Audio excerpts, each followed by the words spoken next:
Good evening. My name is Jennifer Long, and I'm the co-president of the Piedmont Anti-Racism and Diversity Committee, otherwise known as PADC. PADC is a nonprofit organization grounded in the principles of anti-racism. Our mission is to educate for inclusive communities. So we will welcome you to this evening's recorded conversation about how understanding privilege and our collective accountability can create more inclusive communities. Tonight's event will start with a conversation between our guests, Eddy Zheng and Tanda Case, followed by a brief Q&A. We invite you to post questions in the Q&A. While we will not be responding to the Q&A during our event, we will use some of the questions posted for the Q&A portion of tonight's program.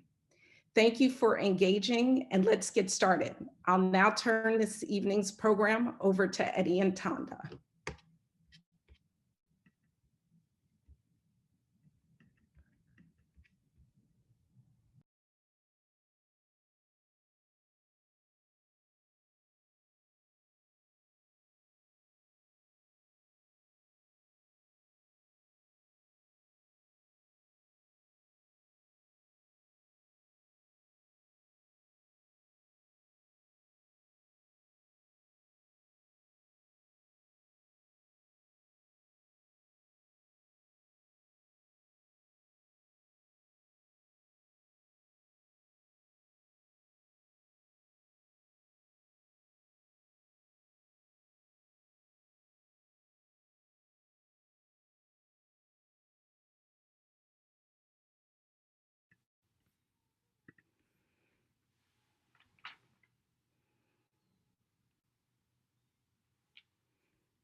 One moment, everyone. Little technical difficulty.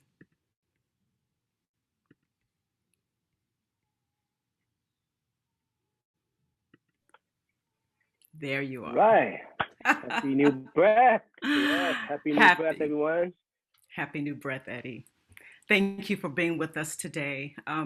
Before we begin, I'd actually like to take a moment to ground us in our beautiful breath, as you have so beautifully stated, that the breath is the doorway to new beginnings.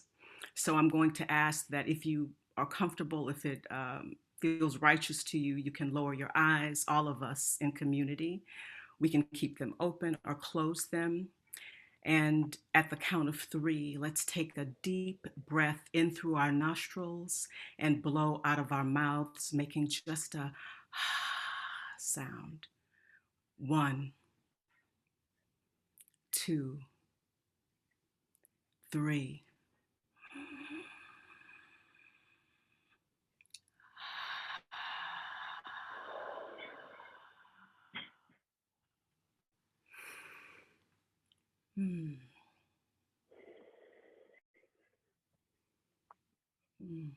Thank you.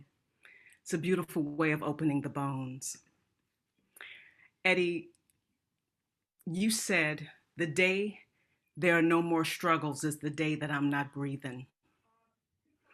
Your story is incredibly compelling. I have to tell you that I watched it 3 times. First, took my breath away. I had to stop and restart and stop and restart. And then I watched it, or actually I listened to it. I didn't watch the video. And the 3rd time I sat and watched the video so that I could take in for myself both the words and the images. There is powerful medicine in your story. And the story begins with you revisiting a cell. And then it moves into the narration of how at age 16, you were convicted of the crime of invasion robbery. And you share your conviction and sentence of 7 years to life. You spent 19 years inside the prison system at 16. 16, the significance of 16 is about wisdom. It's about family. It's about coming into your own. So there was a way that that process was forever changed for you. Can you share with us a little bit about what actually happened, how were you able to open up your life as a container to let that transformation happen? Thank you, Tanda, for framing that. And I just want to thank the Piedmont Anti-Racism and Diversity Committee for inviting me into this space and share this space with all of you. And as you see, I'm residing at Ohlone Land, Oakland, California.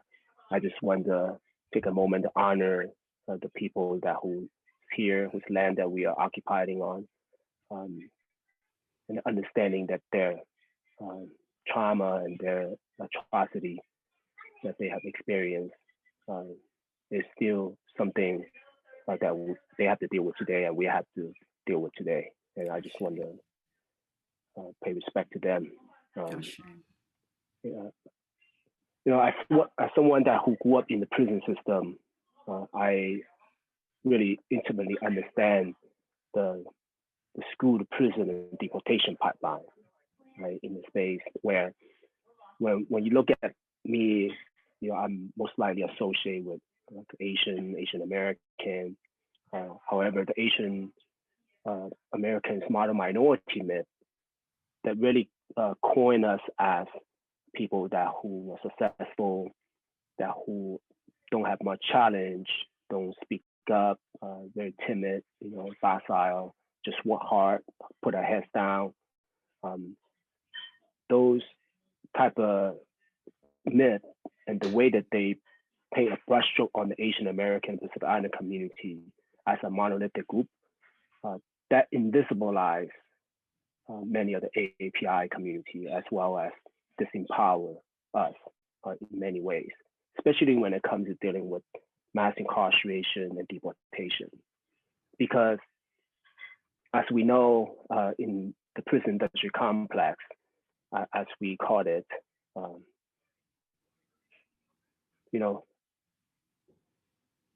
25% of the people who are incarcerated in this country are overly represented by the Black and brown bodies. And so when we look at that, Asian American and Pacific Islander are not included in that equation, right? So hence, what we have, even though we have a small percentage, when it compares to the Black and brown communities, there's a steady increase of the AAPI who are incarcerated, impacted by the criminal legal system. And so what that is called is tyranny in small numbers, because we will not be able to get the culturally competent resources to help rehabilitate ourselves. So when we rejoin our family and our community, that we have to choose, right? And we have been rehabilitated, so we can be a contributing member of society. So I'm very grateful, just because my family did not give up on me, even though they were ashamed and they didn't share with anyone about my incarceration, but yet they never gave up on supporting me and loving me. So that's very crucial when that even though I'm separated from my family physically, but yet they're still connected with me in every way. And then many of the members of society did not give up on me either, right? So therefore, they continue to mentor me, support me, and build relationship with me, and encourage me to do better, to allow me to have hope, right? So therefore, as I was investing in my education inside, through the support of my family and friends, that I was able to really tap into my chi, right? I'm getting a little bit deeper into that to frame that, is that the chi that I'm talking about is not just the breath that's sustaining our life force, but really is culture, history, and identity, right? So as you see behind me, I have a lot of books on my shelf, and many of those books I brought out from prison, because one of the my treasures, right, when I was inside, I have three treasures. One are these books, because they allow me to really understand my culture and history, which gives me value. And then when I was able to also understand other people's culture and history, then it allowed me to find more in common than differences in our community. And hence, I'm able to humanize them as I wish them to humanize me, right? So in that process, therefore, even though I was incarcerated and having to grow up in prison, I did not allow the prison to institutionalize my thinking. On the other hand, I was actually decolonized my mind because of the knowledge I was able to gain from reading different literatures. Beautiful. So, you talk about decolonizing your mind, and that idea of other, and also the idea of surrender. I'm also remembering poetry. You spoke about poetry as a tool of liberation. How did your imagination root you in your humanity and become a mechanism for your survival, your transformation, and your liberation? Yeah, one of the things was definitely because when I entered the system, I didn't know, how to read and write fluently, and so it didn't allow me to have the self-esteem or self-confidence to be a leader or be someone who feels that I have a stake in this world, right, on this this finite journey on this earth of humankind. And so therefore, once I was able to learn how to read and write and tap into my chi, it really allowed me to free my mind, right? Which led to my physical freedom for life, as I shared in the documentary. And so poetry was one of those things that had, I came from southern China, Guangzhou, China. As I grew up, when we go to the school, I just remember we memorized a lot of different Chinese poets, right? Their poem, and we broke them down, and just trying to understand the way the poet is able to use different characters just to tell the entire story, right, or express the feeling. And in that feeling, in that story, that's a sense of liberation, right? That's a sense of freedom, because we're not being boxed in, right, to a specific, words or different way how you express yourself. You can express however you want because it's an art form, right?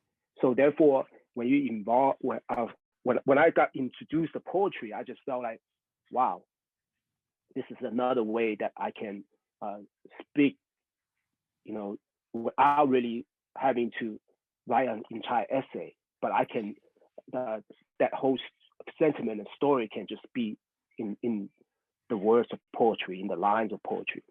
So I was able to really get into it at the beginning. But I know when I first started learning poetry, it was more so of like your traditional poetries with different kind of standard structure and different ways. But then when I got introduced to slam poetry, right, it was actually when it was through June Jordan, right? At the time, the poet June Jordan was teaching in UC Berkeley, so she has a class called Poetry for the People. Yes. So she taught poetry to students, and as I was engaging the poetry, traditional poetry, and I started the first ever poetry slam in San Quentin State Prison, because I said, you know what, we've been doing a lot of poetry, with the prisoners, and then we were learning and we were writing, but we didn't get a chance to share with people from the outside or even within the prison. People don't necessarily share.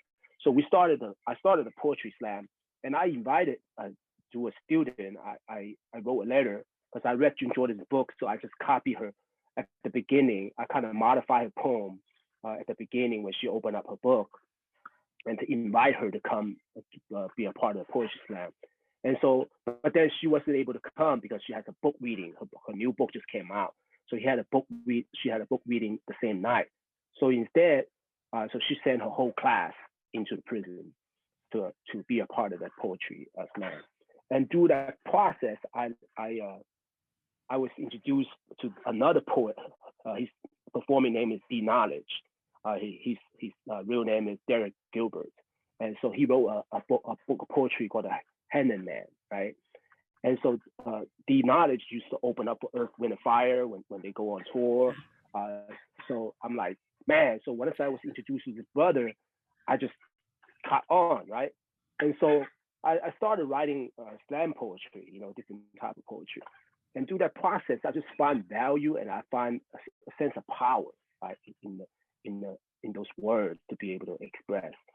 And so that's why when I start writing poems, I started really find myself immersed in that poetry.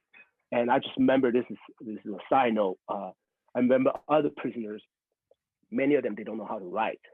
And so some people doing like a Mother's Day, or they want to impress their girlfriend, they want to send them a poem, but they don't know how to write it. And so they will ask me to write it for them. I say, hey, Eddie, can you write a poem for me, for my wife, or Right. For my mother, So I said, sure, right? I mean, I think, but I can't write it for you without knowing you and knowing like what you're trying to express, And so I would interview them, and they would share a little bit about who they are and how you feel about them, And so then I would, based on the sharing, I would write a poem for them, right?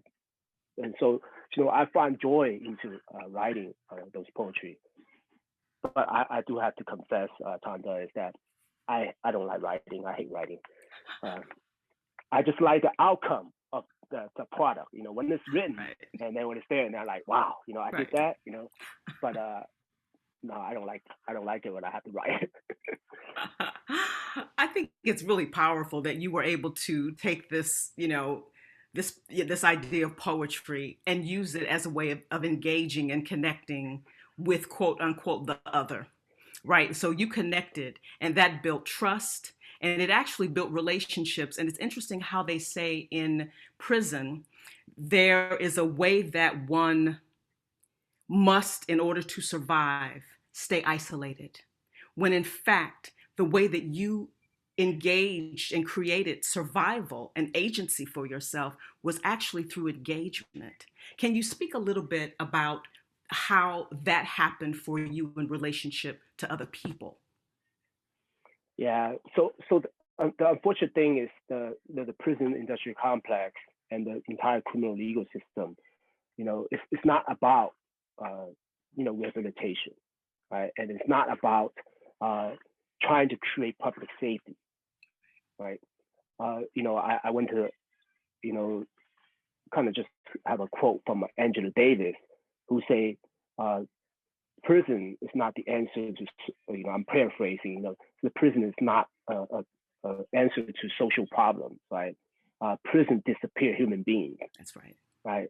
And so when we talk about disappearing human beings, it's also about continue this ugly legacy of this country, right? To continue slavery. And I say that because, the prison industrial complex is the modern day slave plantation, right, that allows indentured servitude continue to exist under the 13th Amendment of the United States Constitution, right? So when we look at the prison system, how when we each enter the system, we are immediately segregated by race, right, as a form of control, right? So it is about not having people to have relationship with each other. It is about isolating people so they can easily control people and use the people of color in that community, even though we have shared, punishment and share space and everything we're sharing inside of the system as human beings. But yet we're being isolated by race and segregated by race. And even though segregation is illegal, right? But then in the form of the prison industrial complex, they are allowed to use that in the guise of the safety and security institution and the staff and the prisoners. For those reasons, we have to segregate you, right? So therefore, we are segregated to be Black, white, Hispanic. If you don't fit in any of those categories, we're lumped into as others, right? And so in that process, we're not allowed to foster relationship. I just remember when I first entered the system, it's like, you cannot drink this with the Blacks. You cannot drink with the whites. You cannot drink with the other ethnic group aside from your own group. You cannot hang out with them for too long because unless you have some business, you have to talk with them. And if not, then you can't be seen with them for too long because if you're too long, then like say, hey, what's going on? What's happening over there? All right. So then you're not allowed to do that. So the segregation is being perpetuated and pushed down by the administration. But then ourselves, prisoners, we segregate ourselves also because of the ignorance, right? And because of that colonization of the mind, that we're immediately also trying to segregate ourselves from the other ethnic group because of our condition of anti-Blackness, our condition of seeing other ethnic group as different than us, right? So in that process, it's this kind of dual segregation that is happening in the prison system. But then it's inevitable that we're going to have human contact. It's inevitable that we'll have relationships because some people who came from the same neighborhood, right? They're incarcerated together. Some people are just naturally because we have to eat together and shower together, we have to work together, everything. That's always the human interaction there. So now for me, I was very fortunate in some ways because I tried to learn how to survive from a maximum security prison and later on going down to a less a strict prison and then to a minimum prison. It allowed me to really earn my credibility because it's how you carry yourself, right, as an individual that people are gonna engage you. So I was able to earn my credibility inside. So what I've been used to doing is that I build relationship with individuals, and I try to break down those barriers of segregation within ourselves, right? So I start building relationship. So we just start breaking down walls, and I find myself to being able to. This is not for every other individual, right? I'm unique in a certain ways that when I go to eat dinner or lunch or breakfast in a mass hall, I can go sit with the blacks, and I can sit with the whites, and I can sit with the Latinx folks, right? And they would be okay with that because I built that relationship with them. Whereas other people, if they do that, they'll say like, nah, you can't sit over here because this is our area. You have to sit with your people, right? So I think that allows me, the relationship building allows me to really just treat people as I want to be treated, right? In the sense that I build a relationship with the people who have the authority to tell people, say, hey, look, that's Eddie. He's cool, right? So it's okay if you want to sit there, he want to eat with us, it's all good. But visually, when the prison guards and when the administration, when other prisoners sees me, it's like, oh, why does he get to do that and we can't, right? So it's just, again, it's about building that relationship and then trying to be a little bit more kind of independent in your thinking, in the way you engage people, and then people will respect what we're trying to do, right? In a way to build a community within. So I think that plays a huge part into what we're doing today. You know, when we talk about anti-racism, right? And when we look at all the attacks on the recent attacks on Asian Americans and the elders and the women that is still happening right now across the country, people are often looked at as, you know, oh, this is because of the image is being played again and keep traumatizing people.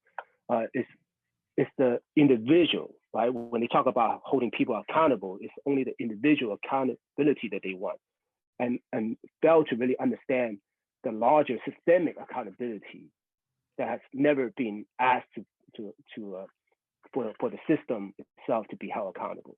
Right. And so in that space, we allow the system play us off of each other and forgetting about the root cause instead of looking at the symptoms, right?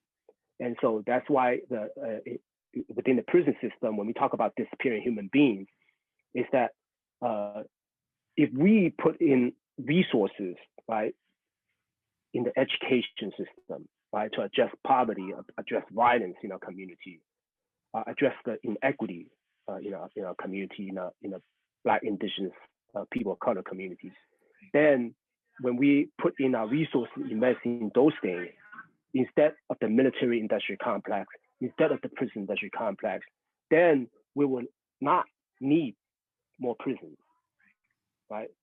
So I think so. That's the connection that we need to continue to draw, and I think we can continue to talk a little bit more, as we have this conversation, to address some of the root cause and some of the things.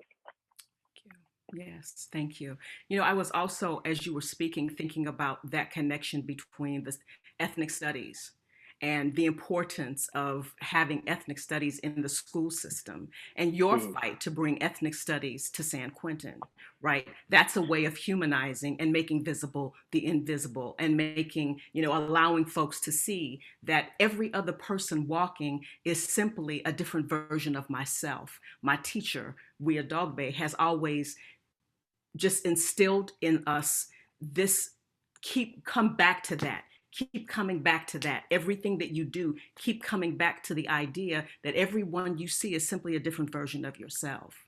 And that also is transformative in changing and helping to change the way that we relate one to another. And also changing the system, that idea that we look at the system or the people and forget about that there is a system comprised of people that is working as we sleep, that is working now without our hands. We don't have to do a thing for the system to work the way that it was designed to work, right? So can you talk a little bit about that connection you made? Because I found that fascinating. You linked this work to ethnic studies in a way that was actually brilliant. Yeah, I was very grateful for the interaction that I had with some of the students who came in to San Quentin State Prison to volunteer, because San Quentin is one of those prisons that is located in Marin County. The nearby area is all like progressive, affluent folks, right? So then a lot of people are going into the prison to really try to provide some support. Volunteer themselves, whether it's through faith-based or do GED programs or some of the self-help programs that is available in San Quentin, right? Whereas in other prisons, they don't necessarily have that type of access because of the geographic location of those prisons, right? And so for me, understanding that, again, I talk about that 25% of the people that were incarcerated, right? The United States only represents 5% of the population internationally, but yet we represent 25% of the incarcerated population, right? That's, if we talk about trying to take pride of democracy, well, this is something that we ended up being number one, right? We talk about human rights violations in other countries. Well, we're the number one human rights violators here in the United States when it comes to dealing with still allowing indentured servitude to be legalized in this country, right? And so looking at it from that perspective, for me, once I was able to become educated and start really engaging the critical thinking, I was very grateful in a sense, even though that's the inequity of it. When I went into the prison system, once I start doing all the reading and different things, I don't have access to a lot of Asian American literatures in the prison library or anywhere, right, in the prison. And so therefore, I was exposed to more African American studies and histories.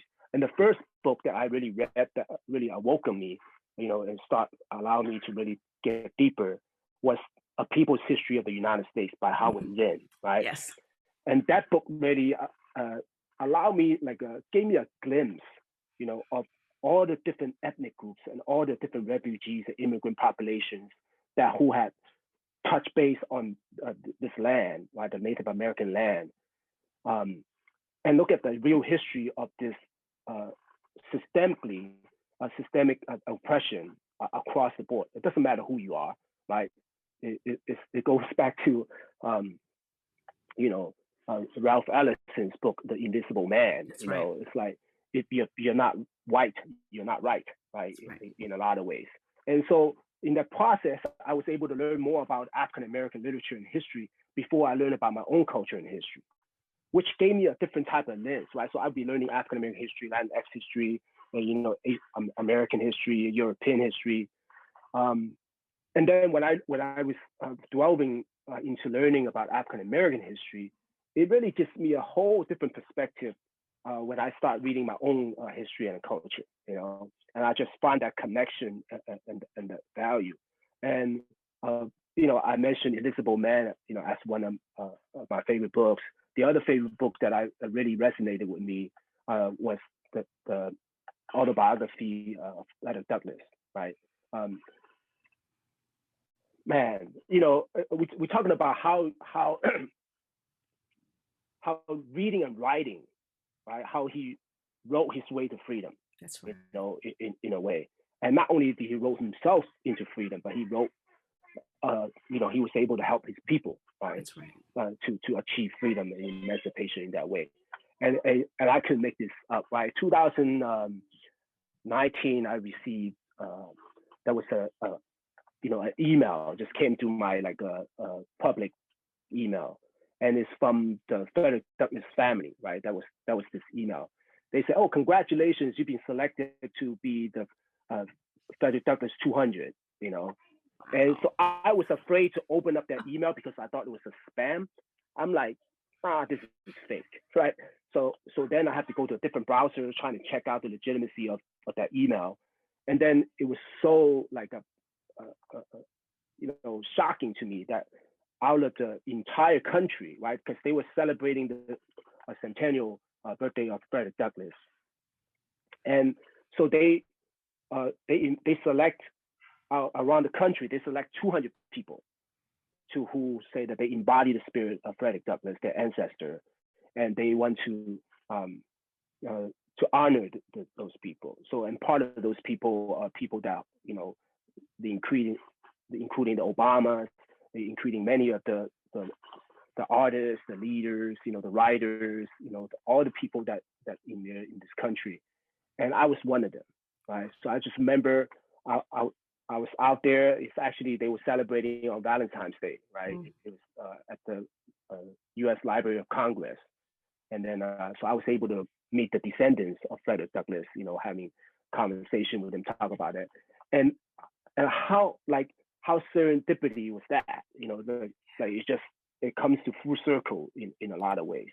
And so, you know, the autobiography of Malcolm X, you know, the Blood in My Eye by George Jackson, the Solidarity Brothers, Langston Hughes, Angela Davis, you know, Assata Shakur, you know, right. I bought that book to come out here. So all these things allow me to really get a deeper understanding of how the system of racism, the system of slavery, right, has perpetuated all this historical intergenerational trauma, right, in the African American community, which impacts all the BIPOC communities when we're talking about personal safety and public safety, right?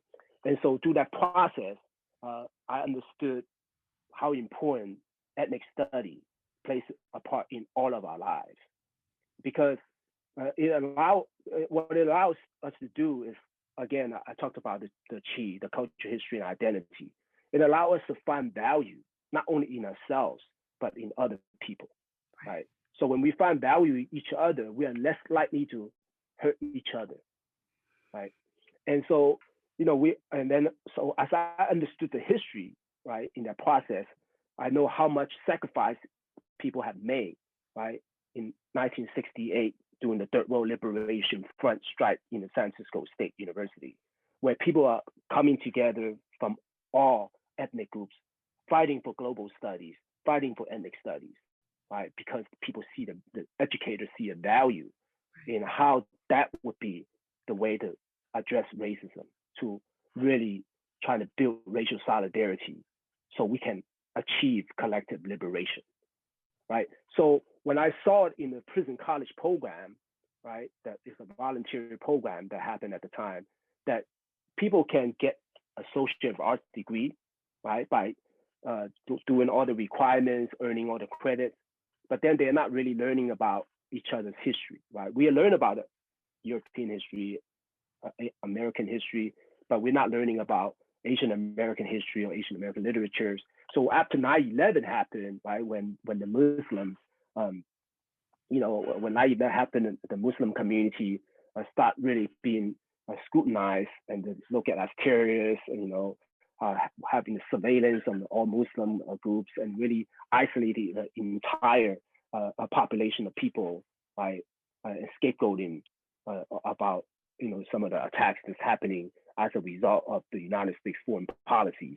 And so that type of scapegoating, that type of attack, is happening to the Asian American community right now, right? Because of the rhetoric from the past president, who called the pandemic, the COVID-19, Kung flu, Wuhan virus, China virus, that really opened the floodgate of anti-Asian American racism, xenophobia, and then other violent attacks against our people, right? So we see that again in different groups of people, but the attack on Native Americans and the African American has never stopped, right? So we are rotating the attack, but then the Native American, the African American they don't rotate. They stay being under attack, under siege, right? And so in that process, I said, I want people to learn about, as I'm learning about other people's culture and history, I want other people to learn about our culture and history too. So we can really find commonality, right? And humanizing each other in that space, right? So, but of course, when we advocate for that, the administration, the prison administration is like, you're lucky, just we gave you, what we decided to give you, the privilege that you may have. You don't demand anything from us, right? So that's why I ended up being in solitary confinement for 11 months. But the good news is that I went back into San Quentin and started the first ever ethnic studies program in this country, right? That's being taught inside the prison, right? So, I mean, I think when that happened, I think the people inside, especially for many of the Asian Americans, when we're talking about how the prisoners themselves, they were hungry for knowledge, right? Because they were lost, right? Many of them, they were lost. They're not in touch with their culture. They feel often they feel ashamed, right? And they didn't understand what their parents act certain ways and how the trauma of war has impacted them, right? So therefore, they lost themselves in that process because they weren't tapping into their chi, right? So once we allow we expose that to them, then they start finding value. They start finding the process of healing with their own family members, right? In that process. Then so in that way, we allow people to really have an opportunity to really start thinking about accountability, right? So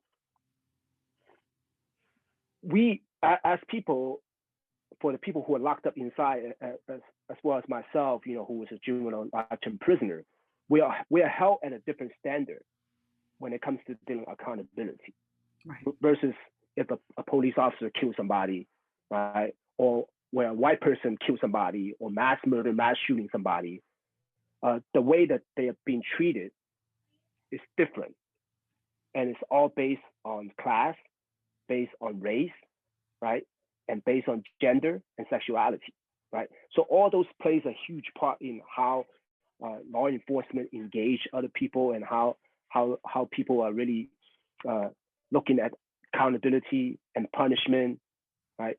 So in that process, then what happened is that when they're able to really learn about their culture and history, they understand that that's not me. The person who committed the crime, that's not my authentic true self, right?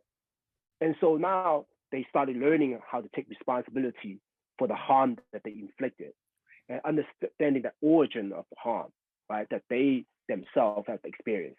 So the first ever California Surgeon General, Dr. Ladine Bird, really talk about adverse childhood experiences.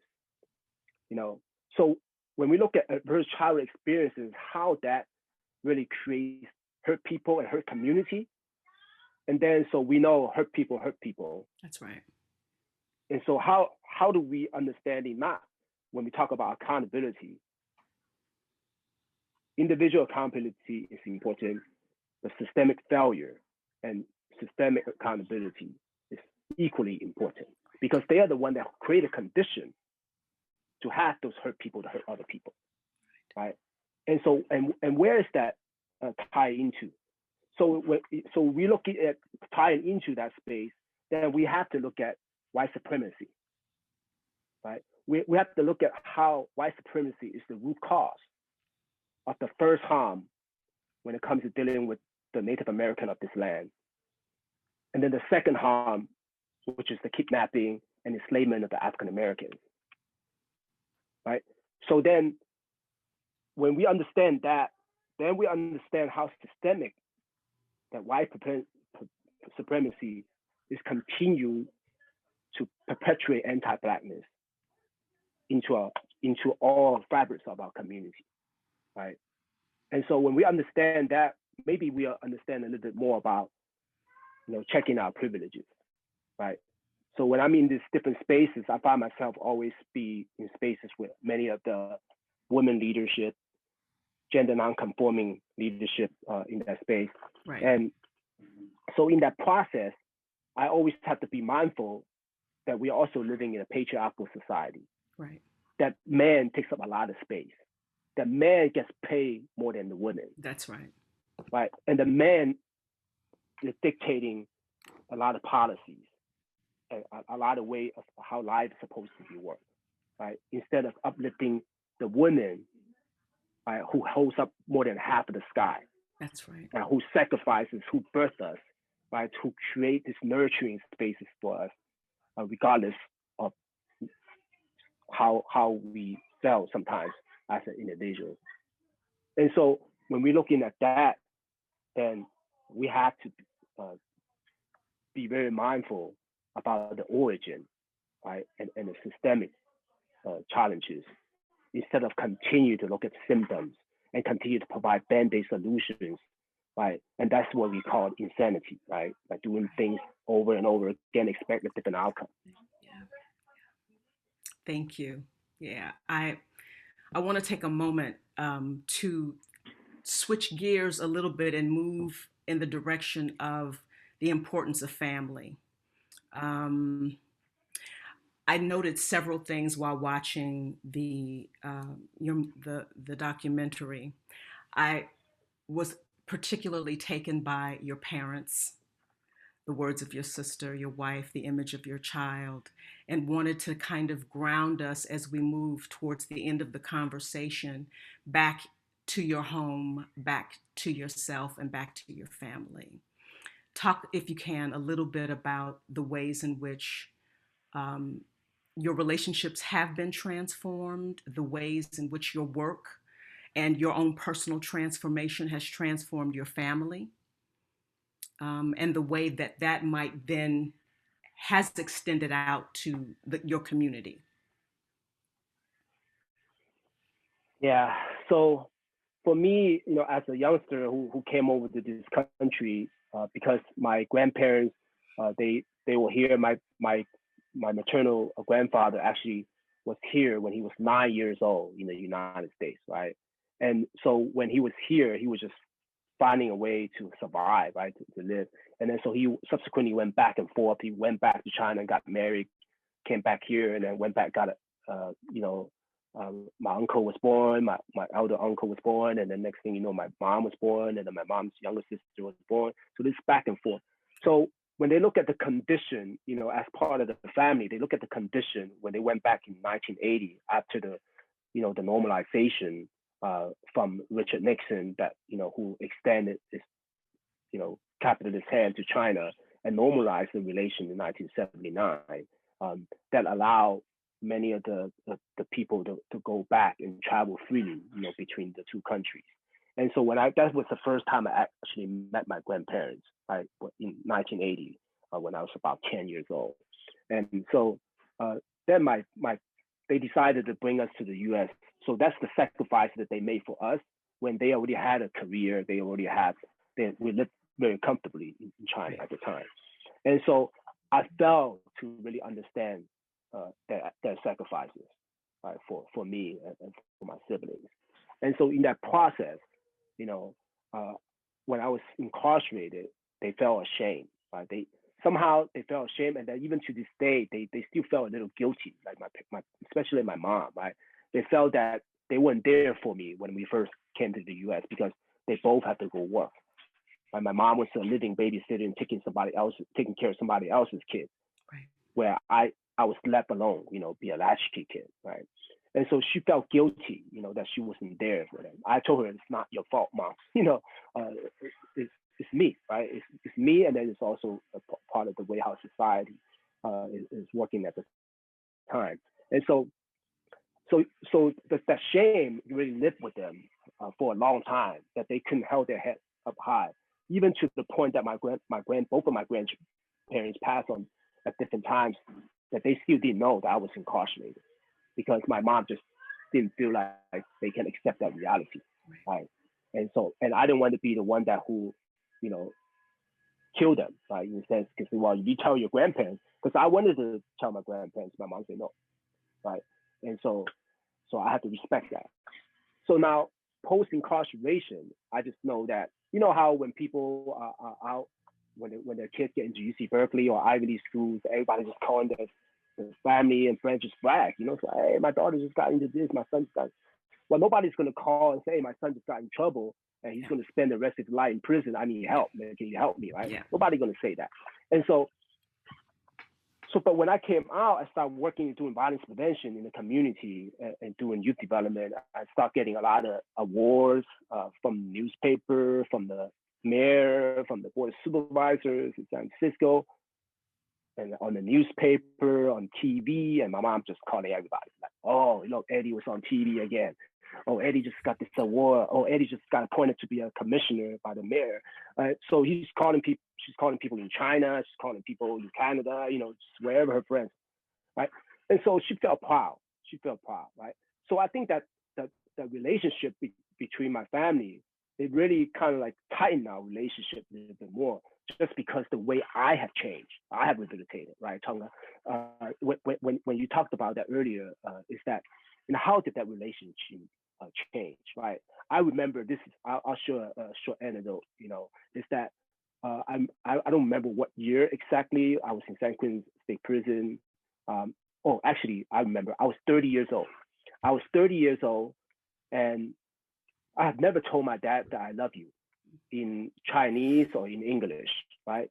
Saying in English is easier. It's like, hey, I love you. Hey, I love you, right? But 我爱你 or 我爱你, right? So if you say it in Chinese, it's just, very often. My daughter Abella right here. Hi. And guess what Abella means? What? Abella means breath in Hebrew and in French, right? Beautiful. So my parents, my parents, they would always come visit me, right? Even though they didn't speak much English, but they still never failed to come visit me. So it was Valentine's Day when I was be 30 years old. I knew my parents would come visit me. And as I'm walking towards the visiting room, I'm telling myself, today is the day that I'm going to tell my dad that I love him, right? So I walked out there and I had set in my mind. And so when I went there to talk, I say hi to my mom. I say, hey, where's Dad? I said, oh, Dad is making some chicken wing for you at the microwave, because I love eating chicken wing, and they sell that in the prison visiting room in the machine. So he would do that for me every time. So I went to the microwave, and so I just saw my dad standing there, and then as I walked towards him, he normally, how he greet me would just extend his hand and shake my hand. That's the way that's greeting. So when he extended his hand out, I just kind of like, I did one of those kung fu moves, just brushed his hand away. And I went up, I gave him a big hug, right? And I gave him a kiss on the cheek, and he was like froze. He just literally froze right there. And I told him that, Baba Ngongoi, right? In Cantonese, right? Like, Dad, I love you. So his body started squirming, and then he said, oh, because it's Valentine's Day. I said, no, it's because I just want to tell you that I love you, right? And so the way that he reacted was just put his hand around my back and just keep stroking my back up and down, right? And he was super happy. I described it like it was like a great wall being like just crumbled down, right? Because of this. And so the funny ending was that, so we were happy, and he's smiling ear to ear, and we're walking back to our seat at the table. And my mom looked at us and said, why are you guys so happy? Why are you smiling? And so I told my mom, I said, hey, I told dad I love him. I kissed him on the cheek. She said, well, I didn't see it. I'm like, oh, okay. So I had to do it again. So my dad was sitting down, and I'm not supposed to sit on anybody's lap, but then I just jumped on my dad's lap and I put my arm around his neck and I kissed him again. And I told him I loved him again in Chinese, right? And my mom was just rolling. It's like, ah. So I shared that story to say that no matter how much disagreement that we have with each other, or how much shame that I brought to the family, or how they felt guilty, but ultimately it's how we change each other, right, during this process. Yeah. We can either become strangers, during this process, or we can become closer as a family. It's all up to us to how we invest our intention, right, into this process. And so I think family unification for people who are impacted by separation, whether it's through foster care, domestic violence, failed marriages, or incarceration, I think it's very important, right, because it impacts the entire community in that process. And so, yeah. Do we have another hour? Because we can go on. Right. Okay. So right now I'm getting ready to turn on the light because I know that I'm in the shadow. I kind of like being in the shadow, but hold on, let me turn on the light. Okay. All right. Yeah. Thank you for staying with us, everyone. I hope you're enjoying this as much as I am sharing. Appreciate your presence. Beautiful. Yeah, me too. I mean, this is, again, I told you on the pre-call, like, I feel like we could have this conversation for a week. Like, I could just sit with you and we can download. I didn't share with you that I'm a student of ethnic studies. And I remember after I finished undergrad, I was like, what am I getting ready to do with a degree in ethnic studies? I mean, it gave me incredible joy. I learned so much about myself and the world around me. And, that the power, the magic, and the medicine of ethnic studies does not get enough. We don't love it enough, but it is really a discipline that we can use to both ground and root ourselves, but our children and the generations to come, so that this whole idea of separation and this whole idea of the other, we can help to eliminate, and hopefully, like the dream becomes down the road when I'm gone, past my children's children's children, they can live a different kind of life. Yes. That way we don't have to, talk about a dream deferred, like Langston Hughes had to talk about, right? And so I think, even in this type of process, I travel around the country, talk to many of the students in different universities, get to meet different people. And one thing I share with the students and educators is that, it doesn't really matter what major that you want to focus in, but if you really tap into your chi, if you understanding your culture history and other people's culture history, it only enhances your major. Whatever that you choose to do. You could be an engineer, doctor, lawyer. Yes. Doesn't really matter. Because if you are grounded, you understand where you came from and why you're here, and how, our ancestors have paved the ways so we can even have the rights and privilege that we have today, then you're always connected to a lineage. Right. And that lineage traces back to the human race. That's right. Right. And so I think in that process, that's how we can continue to lead by example, to engage in that personal revolution. Right. Yeah. And that's why when we're talking about tapping the chi, it is part of that personal revolution, because it requires us to be very courageous, right. And to be very vulnerable and to really check ourselves. Right. Yes. And when we're able to do that, then you and I can just find all this commonalities, that instead of all the differences that is supposed that the way that we just kind of learn, right, through the colonization of the mind. And so instead, now we're building relationship, we're building shared culture, right, we're building shared trust and shared respect towards each other and each other's community. Yeah. And that's how we find the roadmap to peace, right? The roadmap to love and liberation. Ashe. So Eddie, if you feel good with this, can we move towards answering some of the questions that folks have asked? Oh, yes, please. Cool. I would love that. Okay, perfect. Okay. Tell us what privilege means to you. Well, the first thing I have to say that privilege is something sometimes we inherit, right? Such as my male privilege. I didn't decide to be born a male, female, or gender non-conforming. So when I was birthed into this world, as I inhaled my first breath, I was really came with a different type of privilege because society and the system is already set those type of privileges out, right? And it's man-made, right? Yeah. Now, when I say man-made, it's not woman-made, right? Uh, so so that's one set of privilege I recognize that I have male privilege, you know, and the other privilege I have is to do whether it's through the way that I earn, right? I earn different privileges because I work a full-time job because I was able to use my lived experience to make a living. Then it allows me the privileges to be able to live comfortably or to have more things that other people don't necessarily have, right? And that goes back to the privilege of being when we look at privilege through the lens of race, class, gender, and sexuality, right?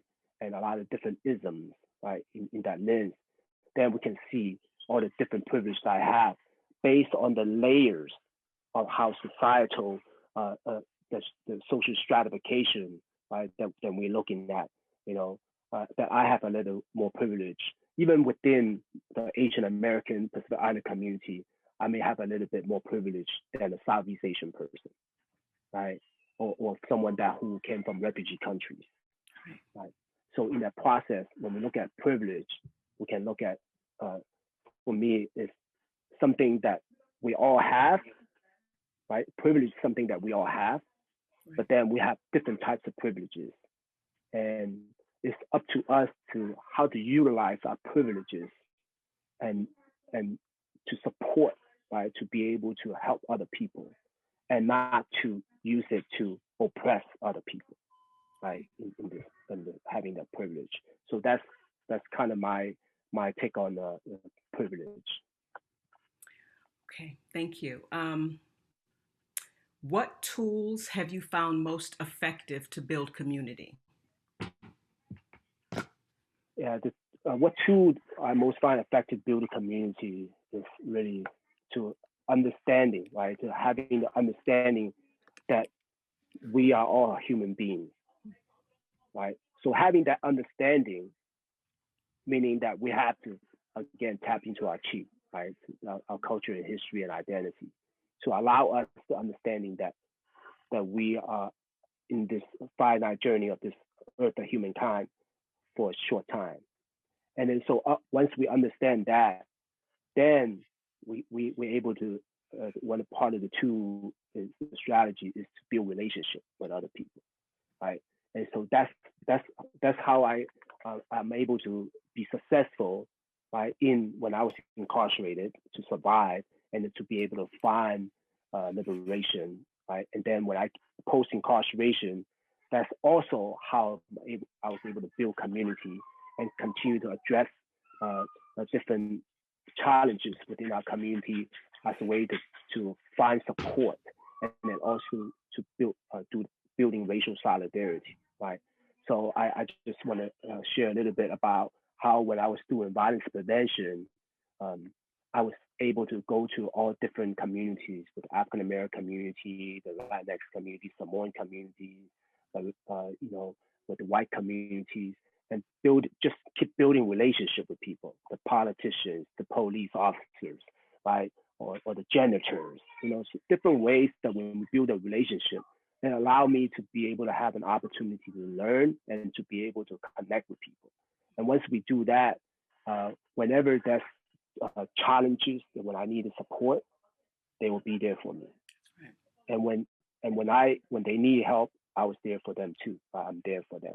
And so I think that's where building community looks like, and that's how we be able to really understand and embody this idea of that we are never separated from the self, family, and community.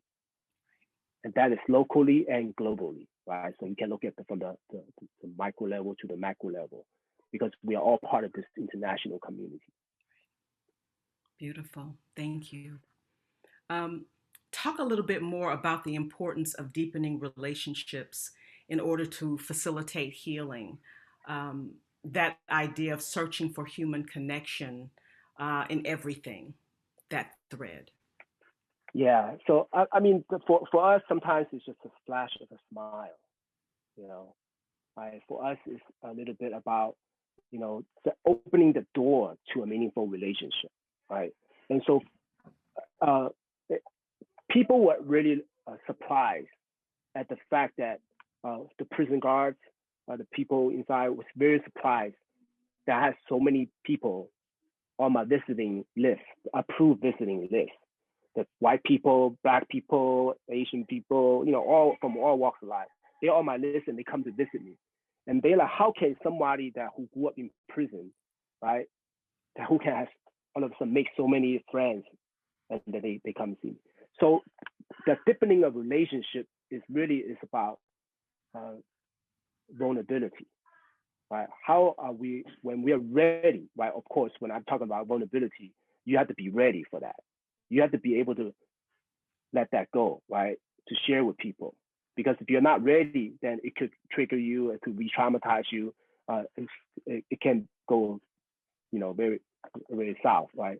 But the thing is that when you're ready to allow that vulnerability to happen, then you'll find there's a lot of commonality. And that's why poetry is one of those things that really connects people. Right. And I say that because I don't know how many times where I've gone out there to presentation with people, I share a poem.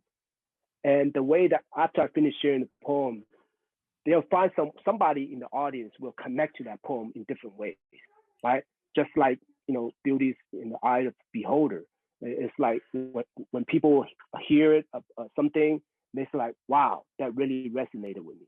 That is the instant connection right there, right, with some people.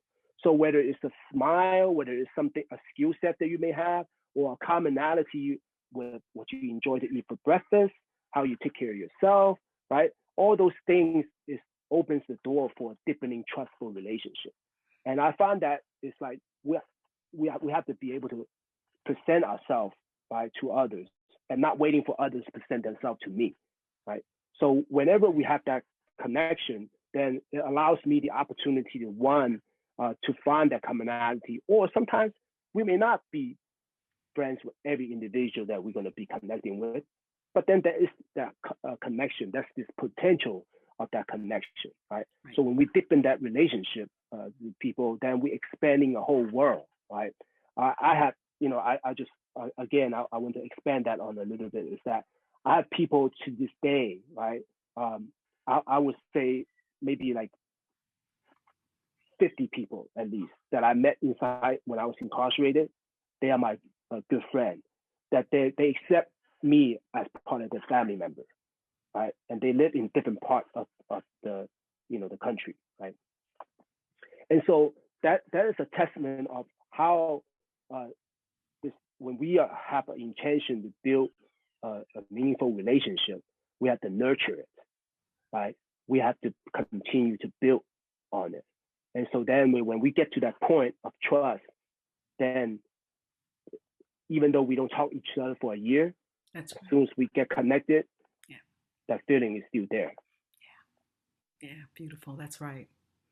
I think we might have time for a couple more, but one of the questions is, can you talk about self-forgiveness? I think self-forgiveness, this is a great question, is that when we look at all the trauma that's happening in the Asian American community right now, everybody's suffering from different type of attacks in different ways. People are responding. I think the first thing people feel is that, why? Why is this happening to me? I didn't do anything to deserve this, right? I think that's the same question that, as you saw in my documentary, that was the same question my victims had, right? They said, like, why us? Like, why chose us? Like, we didn't do anything, right? And so that's the point of we're talking about self-forgiveness. Like, in order for me to move forward, right, when I was incarcerated, then because I was asking myself the same question, like, why me? Like, how can I do those things to those people, right?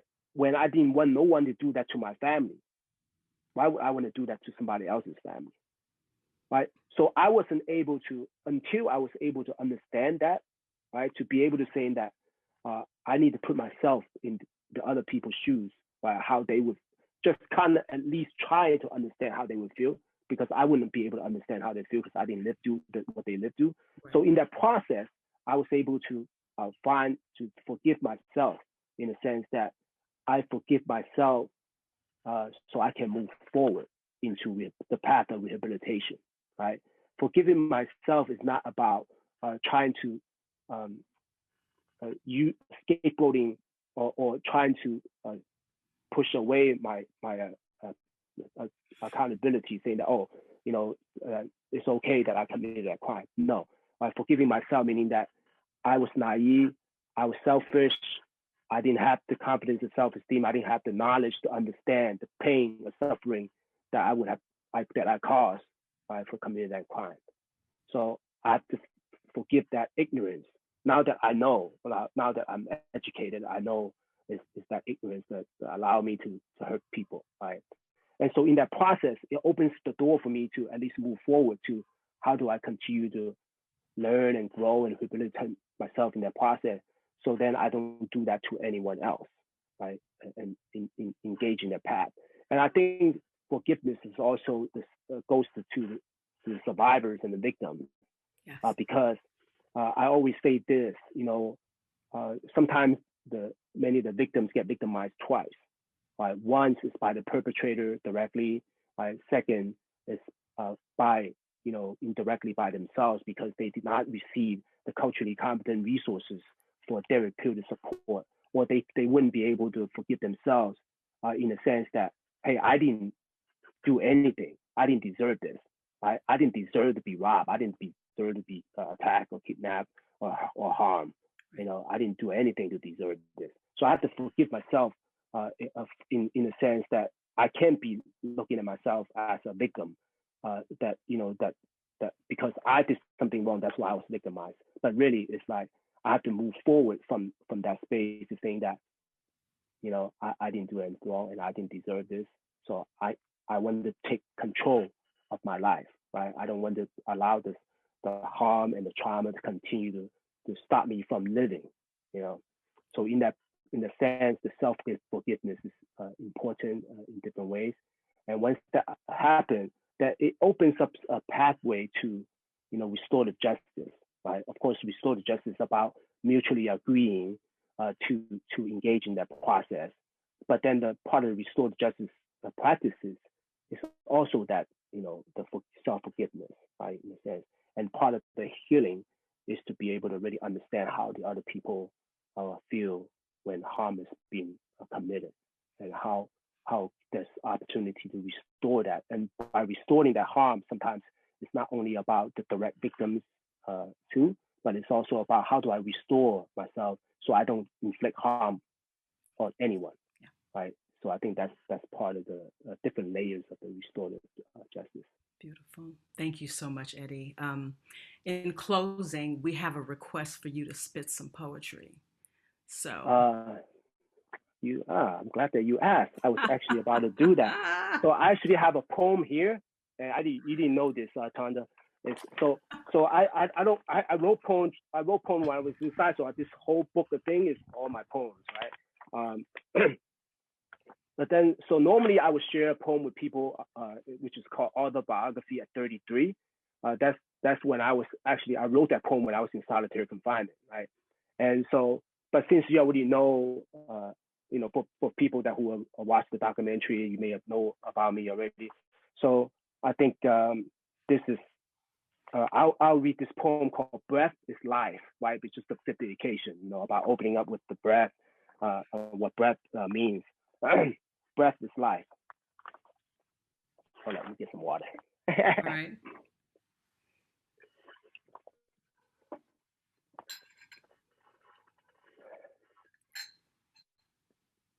Breath is life. Occupying a sacred space on this earth of humankind, I breathe in the air that sustains me. Breathe out. I'm trying to learn the way of life in the free world. I'm trying to live for another day that I'm dying to live. But I don't have the time and luxury that you're taking for granted. If I were to tell you that prison extends beyond the physical plane, with the things that you believe keep being unquestioned and unchanged. Occupying a sacred space on this earth, humankind, I breathe in the air that sustains me. Breathe out. I'm trying to make sense of my existence in this polluted surrounding, but I don't have the propaganda machine that you're bound to. If I were to tell you that we must live for something in order for us to die for something, with the values that you are accustomed to remain etched in stone.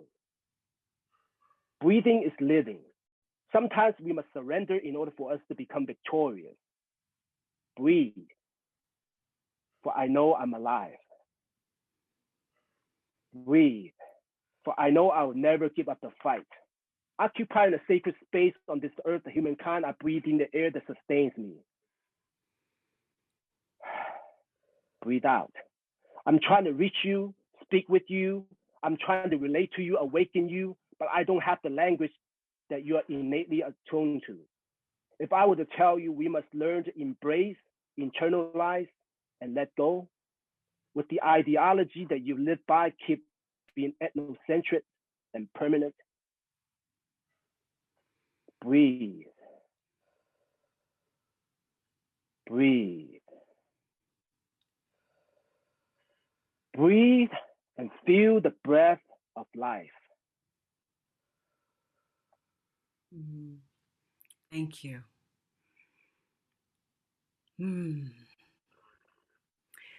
And on that beautiful note, I'd like to close the container of this conversation. First, by thanking our ancestors who made the way for us to be sitting in this Zoom room right now with one another, sharing breath. Next, I'd like to thank the universe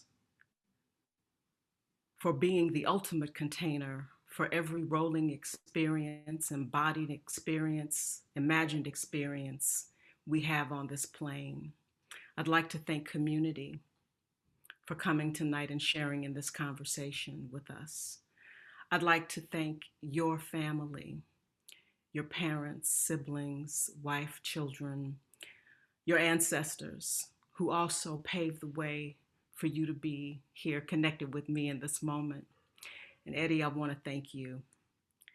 I thank you from the bottom of my heart, with my whole heart, for taking this time to share your life, your beautiful life, your beautiful work, your beautiful experiences with us, with such generosity and such grace and such love.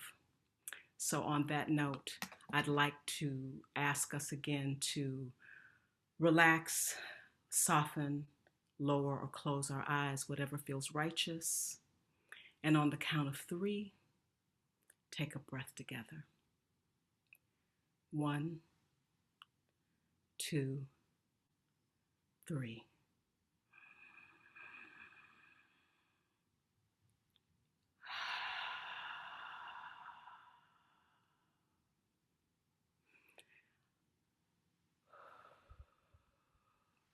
Blessings on your heart, your head, and your hands, Eddy. Thank you so much.